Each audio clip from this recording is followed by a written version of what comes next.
Selamat sore pemirsa. Apa kabar hati kalian di sana? Saya duduk di ruang makan dapur kami, House of Grace. Saya baru saja menulis sebuah judul pengabdian yang ternoda. Judul yang sudah beberapa hari ini ada di hati saya, pemirsa. Nggak enak ya dengar judulnya ya? Serem. Pengabdian yang ternoda. Pengabdian siapa? Ternoda oleh apa? Perasaan pengabdianku biasa-biasa saja alias tak ternoda. Ini mah bisa-bisanya si bunda doang. Itulah juga yang terbersit di hati saya dulu 11 tahun yang lalu. Tepatnya ketika untuk pertama kali judul itu mendarat manis di depan mata saya, pemirsa. Lewat sebuah buku yang dikirim dalam amplop coklat dan mendarat manis di meja kantor saya di HKBP Bandung Timur 28 Juni 2009. Nih bukunya. Pengabdian yang ternoda, penulisnya Stefanus Harry. Kalau saudara tertarik, carilah dengan damai di Metanoia. Bukunya luar biasa. Tapi hati-hati kalau membacanya pemirsa. Nanti pemirsa seperti saya, babak belur. Ya. Kita kembali kepada judul yang saya tulis, pengabdian yang ternoda. Saya yakin pemirsa pernah mendengar kata Uria. Pernah membaca kisah Uria? Siapa Uria? Menurut informasi 2 Samuel 23, 24 ke 29, Uria adalah salah satu dari kelompok 30 pahlawan Daud. Dia punya istri bernama Batsheba. 2 Samuel 11 ayat 3. Istrinya cantik pemirsa, bahkan disebutkan di 2 Samuel 11 ayat 2 sangat elok rupanya. Keelokan yang kemudian membuat Daud menyukainya. Rasa suka yang kemudian berkembang pada keinginan untuk memilikinya. Sayangnya dia adalah istri dari bawakannya. Tapi apakah status itu membuat Daud berhenti dari inginnya tersebut? Tidak sama sekali. Inginnya terlalu besar melampaui tinggi badannya dan berat badannya, bahkan melampaui kerajaan dan kuasa yang dia miliki. Sebuah keinginan yang akhirnya membawa Daud pada dosa terbesar dalam hidupnya. Perzinahan plus pembunuhan berencana. Kalau di zaman now, kasus ini sepertinya akan kena pasal berlapis, saudara. Merebut istri orang, kemudian melakukan pembunuhan berencana. Itulah imajinasi saya, saudara. Uria, pemirsa tahu apa artinya? Terang dari Yehova. Terang itu dipadamkan dengan sangat kejam oleh Daud. Ya. Uria, hamba yang setia tersebut akhirnya gugur dalam peperangan karena rencana licik dan busuk Raja Daud. Uria hamba yang setia itu ternodai pelayanannya pada rajanya, pada bangsanya, bahkan pada Tuhannya karena Daud. Pemirsa, ada beberapa banyak Uria masa kini di dalam gereja yang ternodai pelayanannya, pengabdiannya karena tanda kutip politik yang terjadi dalam gereja. Ada banyak Uria, hamba dan pengabdi yang setia yang api pengabdiannya, pelayanannya dipadamkan secara keji oleh mereka-mereka yang mengklaim dirinya hamba Tuhan, tapi tak bisa menahan inginnya untuk ini dan itu. Macam lagu si Doraemon itu pemirsa. Aku ingin begini, aku ingin begitu, ingin ini itu, banyak sekali. Saking banyaknya inginnya, dia sampai tuli pada suara Rohul Kudus di nuraninya, bahkan dia mematikan nuraninya. Menjadi orang yang begitu sulit mengakui kelebihan, keunggulan bawahannya, dan bahkan merasa dan memandang bawahannya itu yang sebenarnya adalah rekan sekerjanya sebagai saingan yang harus dibunuh. Alasannya apa? Klasik pemirsa, pembangkangan, tidak loyal pada atasan, tidak mematuhi aturan ini dan itu, pengabdian dan pelayanannya dipatahkan. Kira-kira ada berapa banyak Uria masa kini yang sudah terkorban pemirsa? Uria. Hanya Uria kah yang pengabdiannya ternoda oleh pimpinannya, rajanya, bosnya? Tidak pemirsa. Ada banyak Daud masa kini yang juga pengabdiannya menjadi ternoda karena hatinya. Hatinya yang tak connect dengan Tuhan. Melayani memang, bahkan pelayanannya luar biasa, tapi hatinya dipenuhi dengan motivasi-motivasi duniawi yang semuanya berakar pada kata aku. Akibatnya, seluruh rangkaian pelayanannya menjadi seperti persembahan kain yang asapnya berkelok-kelok, mencong sana sini, kagak jelas.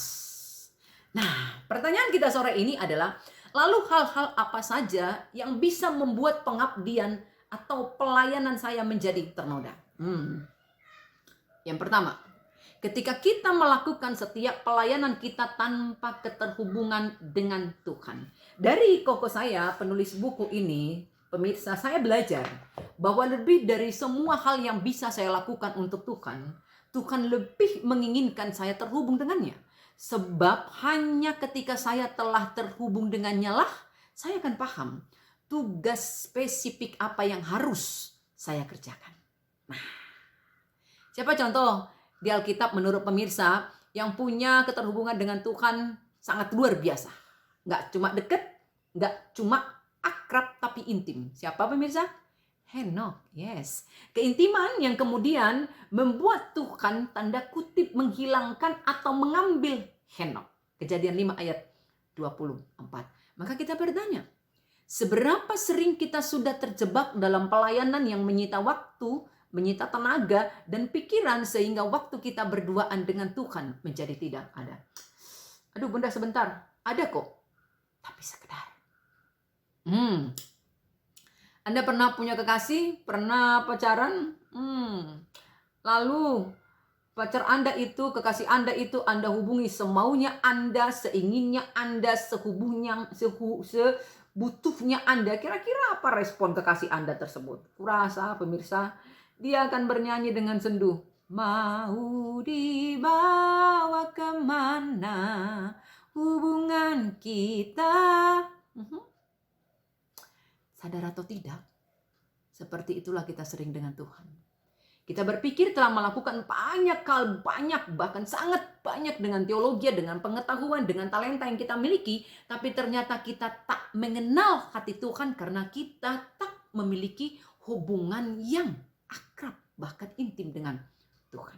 Akibatnya, kita tak bisa menghargai apa yang Tuhan hargai, kita tak bisa mengasihi apa yang Tuhan kasihi, kita bahkan tak bisa membenci apa yang Tuhan benci. Karena segalanya tentang aku. Saya katakan pada Anda pemirsa, di status, di posisi, di kondisi seperti itu, pelayanan dan pengabdian kita sudah ternoda. Hal kedua yang membuat pelayanan kita menjadi ternoda, ketika kita melakukan pelayanan kita dengan tanda kutip maksud-maksud tersembunyi, pengakuan, pujian, penghargaan dan sebagainya yang senada dengan itu. Mama saya dulu selalu berkata seperti ini kepada saya, Boru, kalau kau dipuji orang, masukkanlah pujian itu ke keranjang sampah. Tapi kalau kau dimaki orang, dihina orang, ya, dikritik orang, masukkanlah semuanya itu dalam tempayan emas. Kening saya berkerut, mulut saya menganga. Tanda tak paham. Tapi kemudian saya mengerti pemirsa. Itu sebabnya buat saya hingga detik ini, sekecil apapun pujian yang saya terima itu seperti meletakkan sebuah beban di pundak saya. Berat. Kau tidak akan kuat. Biar aku saja dilandai.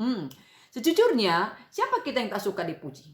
Bahkan secara psikologis, pujian adalah salah satu hal yang harus kita miliki, kita kembangkan, kita hidupi untuk menciptakan relasi yang harmonis dengan pasangan, anak, ortu, dan sesama. Tapi kita perlu belajar memuji dengan tulus dan apa adanya, tapi tak seadanya, pemirsa. Kembali ke poin tadi, maksud-maksud tertentu. Saya pribadi bersyukur di kondisi seperti saat ini, saat kita semua mengalami kesulitan dengan porsi yang berbeda-beda, semakin banyak dan mewabah gerakan peduli kasih atau berbagi kasih. Sungguh saya bersyukur, pemirsa. Hanya izinkan saya mengingatkan diri saya sendiri dan saudara supaya kita selalu memberi hati kita diselidiki oleh Tuhan. Seperti perkataan Daud, selidikilah aku, kenallah hatiku. Mazmur 139 ayat 23. Kenapa? Supaya kita tidak bergerak di luar zona Tuhan, tapi sebaliknya kita selalu bergerak seperti Tuhan menggerakkan kita. Teramat sangat penting memiliki motivasi yang berkenan di hati Tuhan dalam setiap pelayanan dan pengabdian kita agar pelayanan dan pengabdian itu tidak menjadi ternoda oleh faktor X, Y, dan Z. Nah, yang terakhir, yang ketiga, pelayanan kita menjadi ternoda ketika kita melakukannya karena baper. Baper tanda kutip. Bapernya apa? Merasa tersaingi, terdahului, dan sebagainya. Medsos saya ramai belakangan ini. Medsos pemirsa kumaha. Oleh berita-berita yang berakar pada si corona, dan kemudian mereka yang pintar-pintar memberi pendapat ini dan itu. Kalau macam awak ini cetek pengetahuannya pemirsa, jauh dari kemampuan memberi pendapat dan pandangan sehebat-hebat itu. Level awak itu, makanya awak lewatkan supaya tabungan emosi bahagia awak tak terkuras karena berita-berita itu. Terus salah seorang pasukan saya bertanya ketika kami PD online, Bunda, apa pendapat Bunda tentang mereka yang berkata ini dan itu? Saya jawab, pendapat Bunda biasa aja, gak heran, gak kaget, biasa aja. Bunda jadikan itu menjadi sebuah peringatan pada diri Bunda sendiri. Peringatan tentang apa? Tentang menjaga pengabdianku, kehambaanku. Buat kalian juga, berhati-hatilah kalau mendengar dan membaca semua itu. Pemirsa, ketika orang lain melakukan sebuah kebenaran dan kebaikan, lalu kita baperan dan berpikir, siapa dia? Kok dia melakukannya? Ini tak bisa dibiarkan. Ayo pasukan, bergerak. Lalu Anda bergerak lebih spektakuler dari apa yang dilakukan si Anu itu. Bagaimana kira-kira respon Tuhan di sorga? Nah ini. Imajinasi saya liar lagi. Kayaknya di sorga dia akan bilang pada malaikatnya, malaikat bisa kau tolong ambilkan masker untukku. Macam bok kali ku cium aroma persembahan si. Mengapa aromanya menjadi bau padahal pelayanannya begitu sangat spektakuler? Karena tanda kutip rasa yang pernah ada itu pemirsa. Kalau kami orang Batak bilang hotel, hosom, tel, elak, late. Artinya apa? Iri, dengki, dan sebagainya lah yang senada dengan itu. Hotel itu kagak bisa dibahasa Indonesia kan, saudara. Si hotel itu telah meracuni dan membuat pakit, bahkan berbau busuk seluruh kegerakan pelayanan kita. Ternoda kah? Bukan cuma ternoda pemirsa, tapi telah membusuk. Akibatnya, saya belajar satu hal yang sangat berharga. Akibatnya bisa seperti Saul yang iri dan dengki pada Daud, kemudian roh Tuhan undur dari Saul. 1 Samuel 16 ayat 14. Lalu roh jahat pun mengganggunya. Wah, pemirsa bisa bayangkan bagaimana kondisi Saul setelah roh jahat itu mengganggunya. Maka betapa sangat pentingnya untuk terus menjaga hati di hadapan Tuhan pemirsa, supaya setiap pelayanan dan pengabdian kita tidak ternoda, entah itu karena orang lain pun karena diri kita sendiri. Pahamilah, Tuhan bisa pakai masa-masa sulit ini untuk membentuk dan memurnikan karakter kita. Salam sehat, tetap happy, semangat, dan uhuy.